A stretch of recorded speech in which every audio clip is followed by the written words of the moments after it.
Hey guys, welcome back to the channel. Good evening. How are you doing? I hope you had a great day. I hope your walk went fine. Welcome back to the channel. Before I go on, let me say a quick thank you to every single one of you out there catching the videos from wherever part of the world you're watching from. I want to say a big thank you to you guys. Thank you so much. If you're subscribed to the channel, thank you so much. If you're not subscribed, I invite you to subscribe to the channel and God bless you. So I have a number of interesting updates for you guys today, and my apologies for this video. I'm actually doing a voiceover on it, so it might not have a bit of issue with the video itself, and the voice into them may not really correspond. But the important thing is that you're hearing what I'm saying, and of course you can enjoy the video by seeing pictures and of course the stories behind them. So quickly I'm going to start with the update about Victor Osimhen. And Osimhen actually has given an audience to Nigerian journalists. Of course, a lot of Nigerian journalists traveled to Ivory Coast, and they're in and around the camp of the Nigerian Super Eagles. So once Peseiro wants to allow journalists to talk, wants to allow the media to see what they are doing or take pictures, then obviously Nigerian journalists would jump on it, and they'll start taking pictures and start interviewing the players and the coaches. So today was especially one of those days when it was an open camp kind of, and then media people had chance to interview some of these players, the likes of Bila FM and Eagles Watch, etc. had the opportunity. Victor Osimhen was one of the players that Nigerian journalists caught up with, and they asked him a few questions, a few light questions, just to maybe get his mind off of the whole seriousness in training. And one of the questions they asked him was why he was still wearing the mask, the VO9 mask.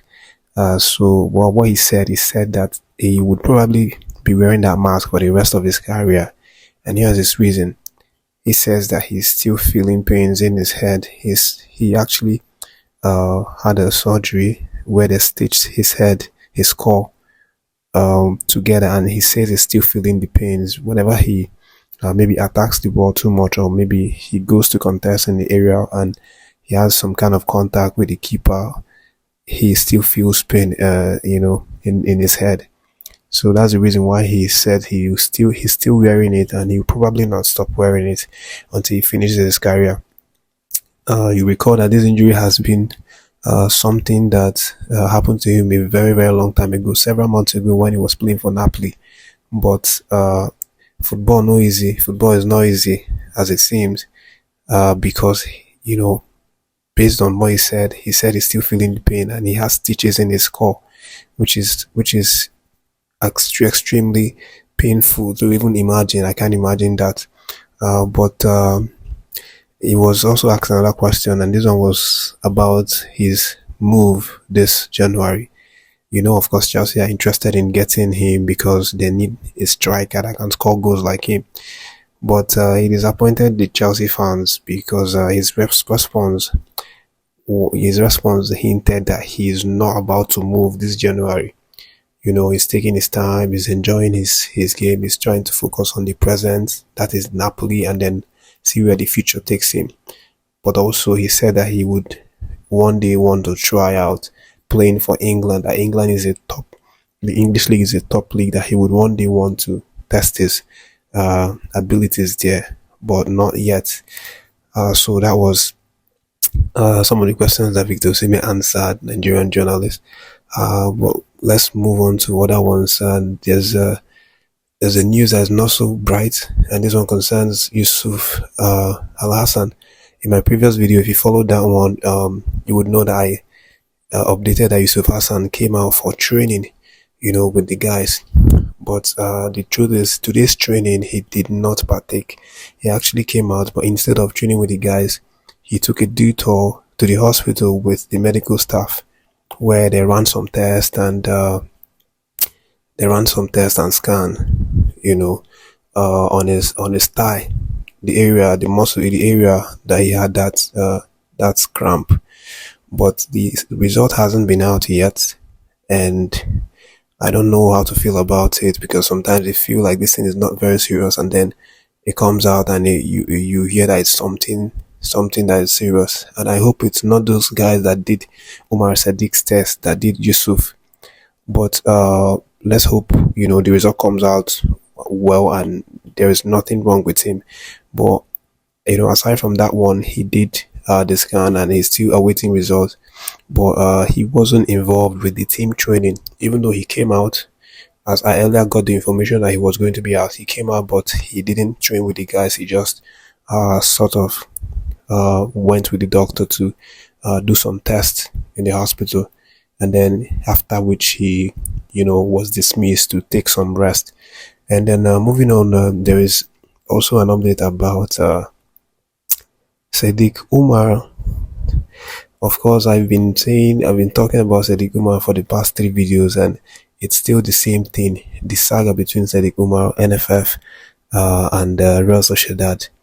If you've been following the videos, the trends, and even what's happening on social media and on the internet, you would know that there's a bit of an issue concerning NFF's relation and Real Sociedad.